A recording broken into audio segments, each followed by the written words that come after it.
ہے تو فرماتے ہیں اگر دونوں طرف کانٹے ہو اور بیچ میں ایک راستہ ہو اور پگڈنڈی ہو تو انسان کانٹوں سے کیسے سنبھل کر کے چلتا ہے، اپنے دامن کو کانٹے سے کیسے بچا کر چلتا ہے۔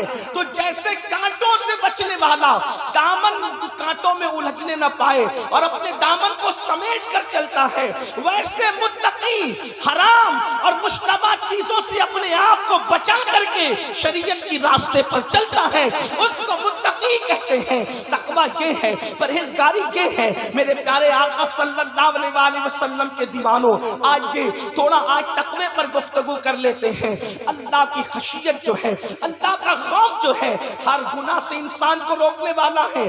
آج لوگوں کے پاس بڑے بڑے ٹائٹل تو رہے، بڑے بڑے القابات تو رہے، لیکن تقویٰ رخصت ہوا، خشیت رخصت ہوئی، اللہ کا خوف رخصت ہوا۔ یاد رکھیں، اللہ کے رسول مصطفیٰ کریم رؤوف الرحیم صلی اللہ علیہ وآلہ وسلم فرماتے ہیں، جو اللہ کے خوف سے روتا ہے تنہائی میں آنسو بہاتا ہے اور اس کی آنکھ سے مکھی کے سر کے برابر آنسو نکلتے اللہ کی خشیت کی وجہ سے، جس کی آنکھ سے مکھی کے سر کے برابر بھی آنسو نکل جائے، اللہ اس کے وجود پر جہنم کی آگ کو حرام فرما دیتا ہے۔ میرے پیارے آقا صلی اللہ علیہ وآلہ وسلم کے پیارے دیوانوں، اللہ اکبر، آج لوگوں کا حال یہ ہے، اگر 500 کا نوٹ گم ہو جائے تو لوگوں کی آنکھوں میں آنسو آتے ہیں، بچہ مر جائے لوگوں کی آنکھوں میں آنسو آتے ہیں، دوست بچھڑ جائے لوگوں کی آنکھوں میں آنسو آتے ہیں، کاروبار میں نقصان ہو جائے لوگوں کی آنکھوں میں آنسو آتے ہیں۔ میں پوچھنا چاہتا ہوں، دنیا کے نقصان پر رونے والوں، کیا کبھی اللہ کے خوف سے بھی رونا آیا؟ کیا کبھی اپنی اعمال پر بھی رونا آیا؟ سن لو، ہمارے بزرگوں نے فرمایا، جو ہنستے ہنستے گناہ کرے گا، جو کوئی کہاں لگا کے گناہ کرے گا، وہ روتے روتے جہنم میں داخل کیا جائے گا۔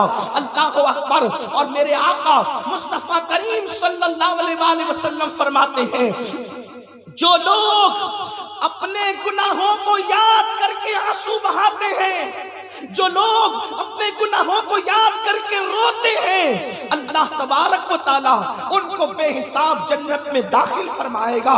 اللہ اکبر۔ آج اللہ کی خشیت، اللہ اکبر، جو ہمارے بزرگوں کے دلوں میں تھی وہ ہمارے دلوں سے رخصت ہوئی۔ وہ نیکیاں کر کے بھی اللہ سے ڈرتے تھے، ہم گناہ کر کے بھی اللہ سے نہیں ڈرتے جیسا کہ ڈرنے کا حق ہے۔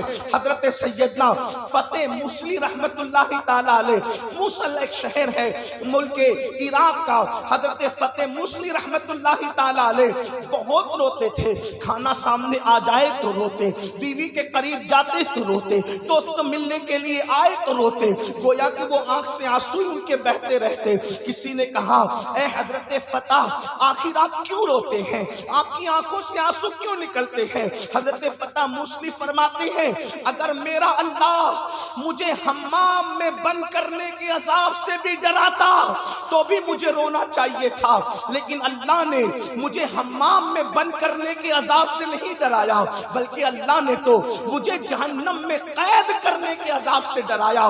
اللہ اکبر۔ ذرا سوچو تو صحیح، جن کی راتوں میں کبھی تہجد فوت نہ ہوتی ہو، جن کی کبھی تکبیر اولیٰ فوت نہ ہوتی ہو، جن کی آنکھیں کبھی حرام چیزیں نہ دیکھتی ہوں، وہ تو راتوں کو آنسو بہاتے ہیں، وہ تو راتوں کو روتے ہیں۔ اور وہ قوم جو زنا کے اڈوں کو آباد کر رہی ہے، وہ قوم جو مسجدوں کو ویران کر رہی ہے، وہ قوم جو جوا کے اندر مبتلا ہے، وہ قوم جو سود کھا رہی ہے، وہ قوم اللہ اکبر جو خدا کی نافرمانی کر رہی ہے، اس قوم کو غرور اور گھمنڈ ہے کہ اگر ہم جنت میں نہ جائیں گے تو جنت میں کون جائے گا۔